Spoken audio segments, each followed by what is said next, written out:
Jadi pada hari ini kita akan melanjutkan review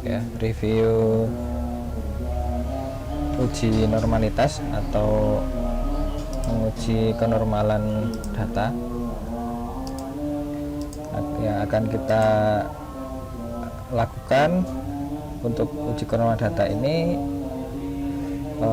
kita akan menguji kenormalan data dengan tiga teknik ya, atau tiga uji. Yang pertama Kolmogorov-Smirnov, kemudian Shapiro-Wilk, dan juga skewness, melihat kenormalan data dari skewness yang dihasilkan. Nah, yang pertama uji Kolmogorov-Smirnov ya. Nah, pertama kita harus, untuk melakukan uji normalitas dengan uji Kolmogorov-Smirnov, kita perlu memenuhi prasyarat dulu, yaitu yang pertama data berupa data tunggal, bukan data berkelompok seperti pada chi-square kemarin ya. Jadi datanya itu data tunggal, bukan data kelompok, belum dibuat tabel distribusi frekuensi gitu. Bukan data nominal seperti pada uji chi-square kemarin. Kemudian selanjutnya skala pengukurannya adalah interval atau rasio. Jadi untuk yang nominal atau ordinal nanti tidak pakai Kolmogorov-Smirnov. Nah, ketika ini sudah terpenuhi, maka kita bisa pakai uji Kolmogorov-Smirnov. Adapun langkah-langkahnya adalah sebagai berikut.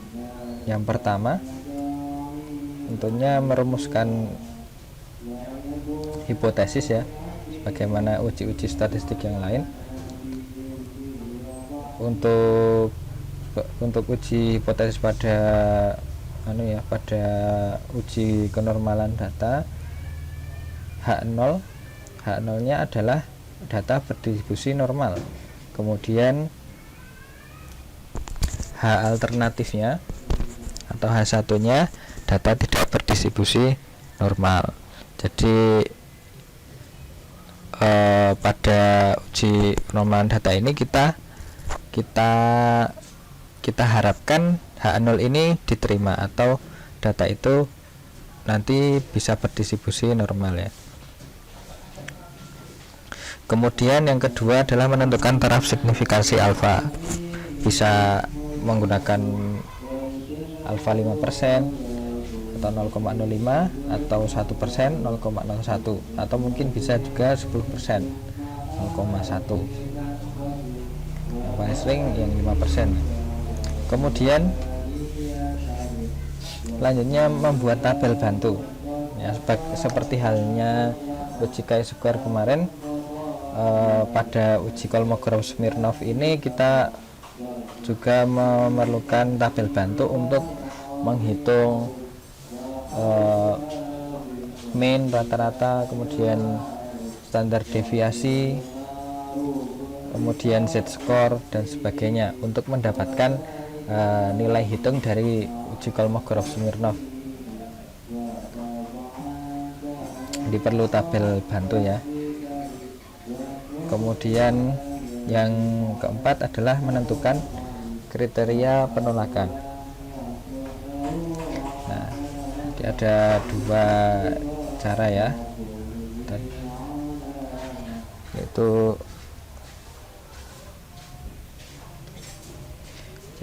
yang pertama adalah nilai hitung dibandingkan dengan nilai tabel. Yang kedua adalah p-value dibandingkan dengan alfa. Jika menggunakan nilai hitung, perbandingan nilai hitung dan nilai tabel, maka H0 ditolak jika nilai hitung atau Dmax. Nah, jadi untuk uji Kolmogorov ini kita nilai hitung statistiknya menggunakan Dmax atau maksimum dari selisih probabilitas kumulatif Z dengan probabilitas kumulatif X. Nanti akan kita ketahui bersama. Nah, jika nilai hitung Dmax-nya atau Dmax-nya itu lebih besar dari nilai tabel Kolmogorov-Smirnov. Nah, kemudian H0 diterima apabila nilai hitungnya kurang dari nilai tabel Kolmogorov-Smirnov. Nah, itu kalau menggunakan perbandingan nilai hitung dengan nilai tabel Kolmogorov-Smirnov. Kemudian kita juga bisa menggunakan p-value di probabilitas yang dihasilkan pada di SPSS biasanya. Nah, p-value ini akan kita bandingkan dengan alfa. Kalau p-value-nya itu kurang dari alfa ini ya 0,05 ini, 0,05 atau 0,01 ini, maka H0 ditolak. Namun kalau p-value-nya lebih dari alfa, H0 diterima. Selanjutnya menghitung nilai uji statistik. Jadi nilai uji statistik Kolmogorov-Smirnov itu adalah Dmax ya. Dmax adalah mutlak dari selisih probabilitas kumulatif Z dengan probabilitas kumulatif X, di mana probabilitas kumulatif X itu maksudnya probabilitas kumulatif datanya ya. Kemudian setelah mendapatkan nilai hitungnya, kemudian dibandingkan dengan entah nanti dibandingkan dengan nilai tabel ataupun kita dapatkan p-value kemudian dibandingkan dengan alfa, baru kita bisa menyimpulkan apakah data berdistribusi normal atau tidak. Tuh. Baik, selanjutnya, nah ini adalah langkah-langkahnya ya, langkah-langkah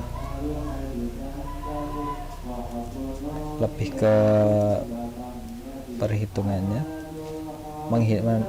bagaimana mendapatkan nilai hitungnya. Yang pertama, membuat hipotesis dan menyusun sebaran data yang akan diuji dari nilai terkecil ke terbesar menggunakan tabel serta tentukan frekuensinya. Jadi data yang nanti diuji itu kita urutkan dulu dari yang terkecil ke terbesar, kemudian masing-masing nilai atau masing-masing datanya itu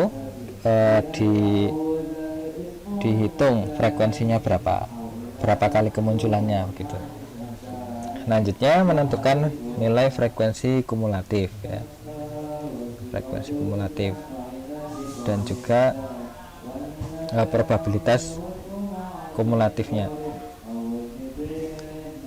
Kemudian menghitung z-score sama seperti uji chi-square kemarin, kita menghitung z-score di mana Z itu diperoleh dari data ke I dikurangi min sampel dibagi standar deviasi. Nah, melalui Z tabel kemudian Z score tadi diubah menjadi nilai ya berdasarkan Z tabel tadi, sehingga kita bisa mendapatkan luas di bawah kurva normal baku, yaitu apa namanya, FZ ya. Nah, dari Z tabel tadi. Selanjutnya setelah mendapatkan FZ, kemudian kita menghitung selisih dari FZ dan Fx. Nah, ini A1 dan A2 ini maksudnya adalah ini ya, karena ini saya ambil dari berbagai sumber, jadi ada perbedaan simbol ya. Untuk A1 maksudnya adalah probabilitas kumulatif XI atau Fx. A2 ini adalah probabilitas kumulatif Fz. Nah, menentukan nilai hitungnya adalah kita cari mutlak dari selisih dari kedua probabilitas kumulatif.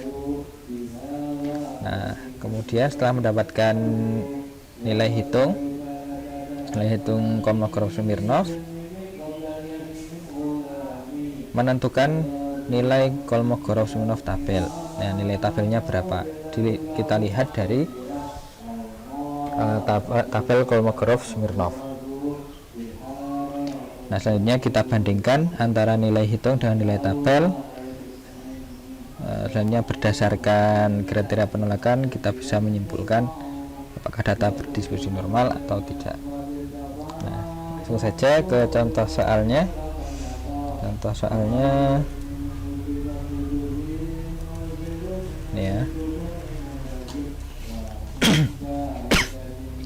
Ya, diberikan data hasil ujian psikotes 30 mahasiswa.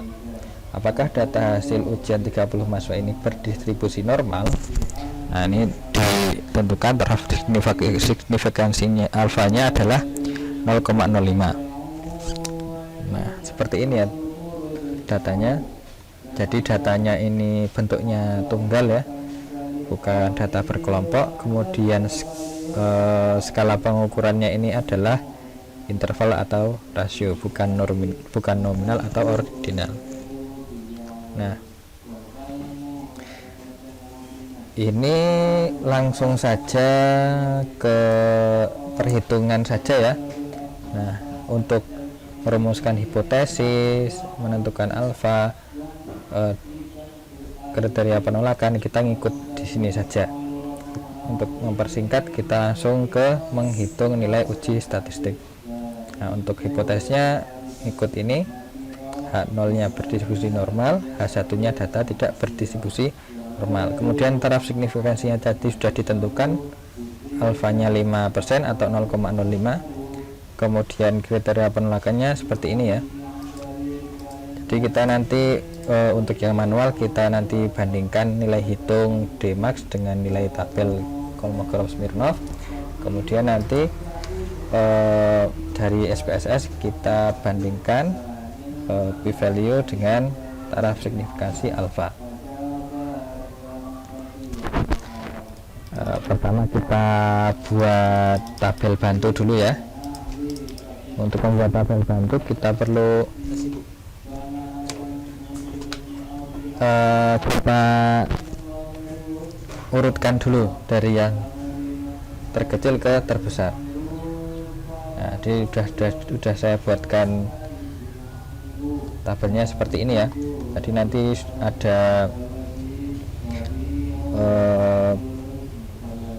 ini yang harus dipenuhi dulu, seperti kita menghitung rata-ratanya, standar deviasi, kemudian frekuensi kumulatif, fx nya, probabilitasnya, kemudian z-score-nya, probabilitasnya, kemudian selisihnya. Nah, ini untuk rumus Excel-nya nanti bisa dipakai untuk melengkapi tabel ini. Nah, pada awalnya data tadi kita urutkan terlebih dahulu ya. Kita buat memanjang saja. Nah, kita coba sort di sini yang kosong saja.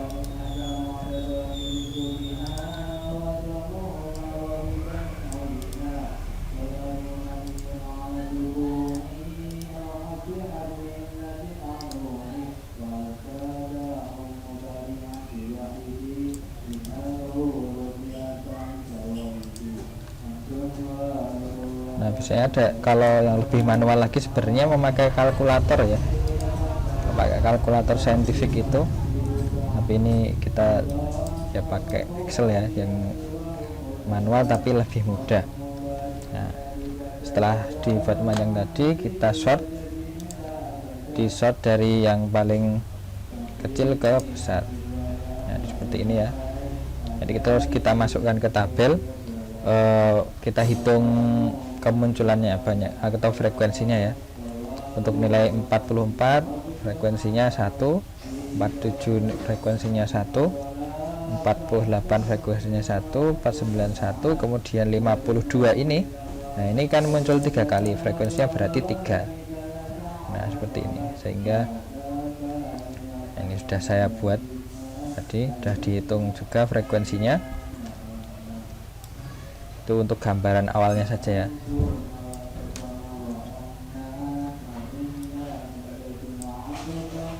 Nah, selanjutnya dilengkapi dulu, kita lengkapi dulu untuk nih N-nya, banyak datanya, kemudian rata-ratanya, rata-rata sampel, kemudian standar deviasinya, kemudian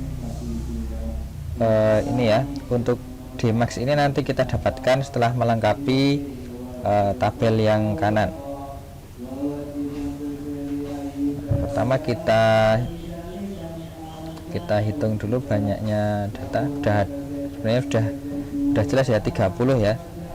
Tapi kalau misalkan datanya nanti banyak sekali, nanti bisa pakai rumus Excel, pakai formula count. Datanya kita blok,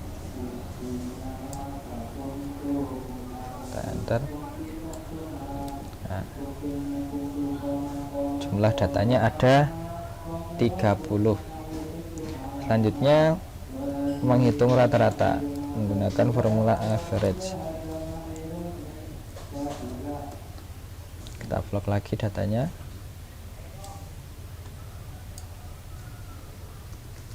Bentar ya. Kita dapatkan rata-ratanya adalah 66,63. Kemudian standar deviasinya kita dapatkan dengan menggunakan formula STDEV. Nah, ini juga di blok STDEV, di blok datanya, enter. Nah, dapatkan standar deviasinya adalah 14,197. Selanjutnya melengkapi tabel yang kanan. Tadi sudah ditulis untuk datanya, kemudian frekuensi dari datanya, tiap-tiap data satuannya ya. Kemudian menghitung frekuensi kumulatif. Nah, frekuensi kumulatif ini diperoleh dari seperti ini ya. Untuk frekuensi kumulatif data pertama itu adalah sama dengan frekuensinya. Nah, kemudian untuk data selanjutnya itu adalah frekuensi kumulatif data sebelumnya dijumlahkan dengan frekuensi data tersebut. Nah, kemudian kalau untuk yang ketiga berarti frekuensi kumulatif data sebelumnya ditambahkan dengan frekuensi data tersebut, sehingga nanti sampai akhir kita drag ke bawah. Nah, nanti yang terakhir adalah 30 sesuai dengan N-nya. Selanjutnya Fx atau probabilitas kumulatif XXI. Untuk tiap-tiap datanya ini ya, ini diperoleh dari rasio antara frekuensi kumulatif dengan N, banyaknya data. Nah, karena ini nanti yang berjalan adalah frekuensi kumulatifnya, kemudian untuk N-nya ini tetap ya, nanti dibagi 30 semua. Ini perlu diberi dolar kalau di Excel. Nah, sehingga diperoleh probabilitas kumulatif X1 nya adalah 0,033. Kita drag ke bawah.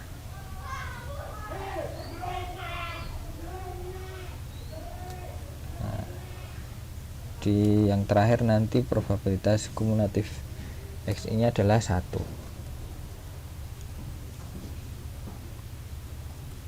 Selanjutnya menentukan z-score. Z-score diperoleh dari ini ya, rumus ini. Z sama dengan data ke I dikurangi min atau rata-ratanya dibagi dengan standar deviasi. Nah, kita sudah mendapatkan tadi ya, untuk min dan standar deviasinya akan kita gunakan juga untuk z-score. Nah, pada Excel ini sudah dipermudah dengan formula standardis.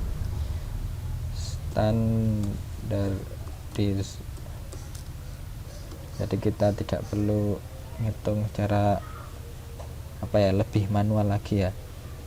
Ini X yang harus dipenuhi, tinggal ngikut sama ini ya, ngikut sama formulanya.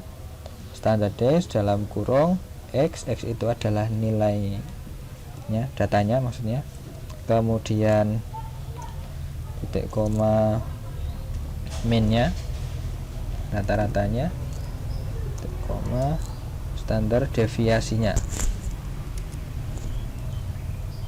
Nah, ini yang tetap adalah min dan standar deviasinya, sehingga kita perlu beri dolar supaya tidak berubah. Nah, diperoleh z-score untuk data yang pertama adalah min 1,594. Kita lihat untuk data yang lainnya. Nah, seperti ini ya. Nah, dari z-score ini untuk mendapatkan probabilitas kumulatif Z ini didapatkan dengan melihat tabel distribusi Z ya, tabel Z seperti kemarin. Jadi kita perlu buka tabel Z. Namun kita pada Excel ini kita bisa menggunakan formula NORM-DIS untuk mendapatkan probabilitas kumulatif Z-nya. Jadi kalau secara lebih manual lagi kita lihat satu-satu ke pada tabel Z ya. Namun pada Excel ini sudah dipermudah dengan formula NORM-DIS. NORM-DIS ini tinggal diikuti saja. Yang pertama adalah X itu adalah datanya, data ke I, titik koma minnya, rata-ratanya, kemudian standar deviasi. Nah, ini adalah kumulatif maksudnya adalah ini ya. Nah, probabilitas kumulatif dari XI. Ini kita enter. Oh ya, ini yang tetap adalah yang min dan juga standar deviasinya. Kita beri dolar dulu, kita enter. Nah, diperoleh FZ nya atau probabilitas kumulatif Z nya adalah 0,055. Nanti bisa dicek di tabel distribusi Z ya, tabel Z. Kalau nilai Z-score nya min 1,594, maka probabilitasnya adalah 0,055. Nah, ini kita lihat yang lain, kita lengkapi seperti ini ya.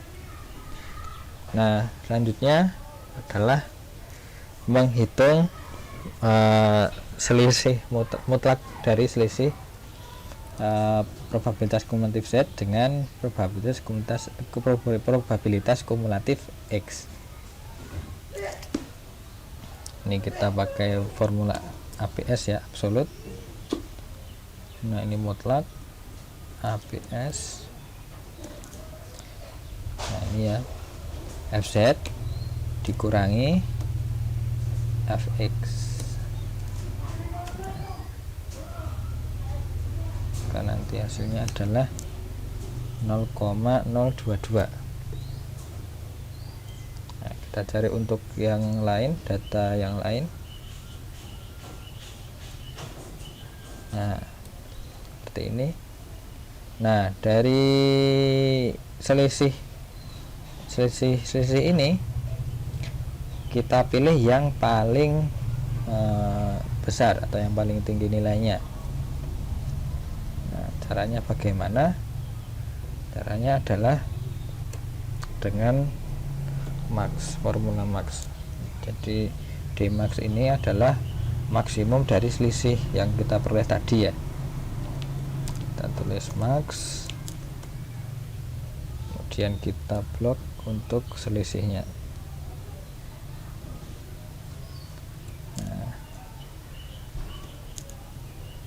Nah, diperoleh nilai Dmax nya adalah 0,118 atau nilai maksimum atau selisih terbesar dari FZ dan Fx adalah 0,118, atau ini bisa kita sebut sebagai nilai nilai uji statistiknya ya, atau nilai Kolmogorov-Smirnovnya, nilai hitung Kolmogorov-Smirnovnya. Nah, ini adalah nilai hitung, nilai hitung.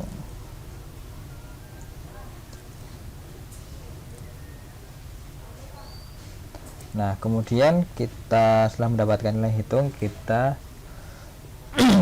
mencari nilai tabelnya, nilai Kolmogorov-Smirnov tabelnya, dengan melihat tabel Kolmogorov-Smirnov. Jadi sudah saya siapkan. Jadi seperti ini ya bentuk tabel Kolmogorov-Smirnov. Di kirinya ada n-nya, banyak datanya berapa, kemudian alfa yang digunakan. Seperti ini. Kita tadi datanya ada 30. Nah, n-nya ada 30, kemudian kita memakai 0,05.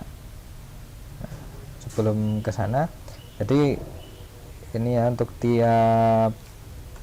tiap-tiap n ini punya nilainya sendiri-sendiri ya. Kemudian nanti kalau untuk yang lebih dari 50 nanti bisa diperoleh dari ini 1,94 sekian dibagi dengan akar dari banyaknya data itu. Nah, seperti ini ya. Nah, kembali lagi, kita tadi n-nya adalah 30, kemudian alfanya adalah 0,05. Kita cari pertemuannya, kita peroleh di sini ya, 0,24170. 0,24170. Kita kembali ke Excel, 0,24170. Nah, ini jadi Kolmogorov-Smirnov tabel ini diperoleh dari tabel tadi ya. Nah, selanjutnya setelah mendapatkan nilai hitung, mendapatkan nilai tabel, kita bandingkan. Jadi Dmax dibandingkan dengan tabel. Nah, kita bisa lihat bahwa Dmax nya 0,118, kemudian Kolmogorov-Smirnov tabelnya nilainya adalah 0,24170. Ini ya. Yang lebih besar adalah nilai tabelnya, atau Dmax nya ini lebih kecil daripada nilai tabel. Nah, sehingga ketika Dmax nya lebih kecil daripada nilai tabel, Maka berdasarkan kriteria penolakan tadi, kita naik ke atas, Dmax-nya kurang dari nilai tabel, berarti H0 itu diterima. H0 diterima. Keputusannya adalah H0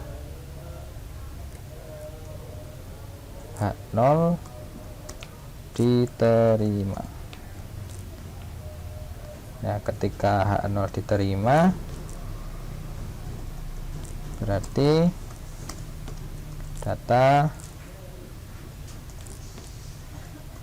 nilai psikotes 30 mahasiswa berdistribusi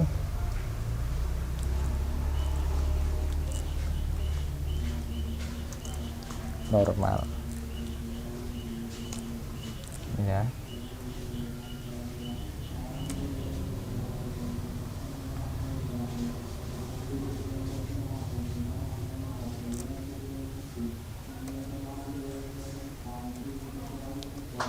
Seperti itu. Ini yang menggunakan cara manual.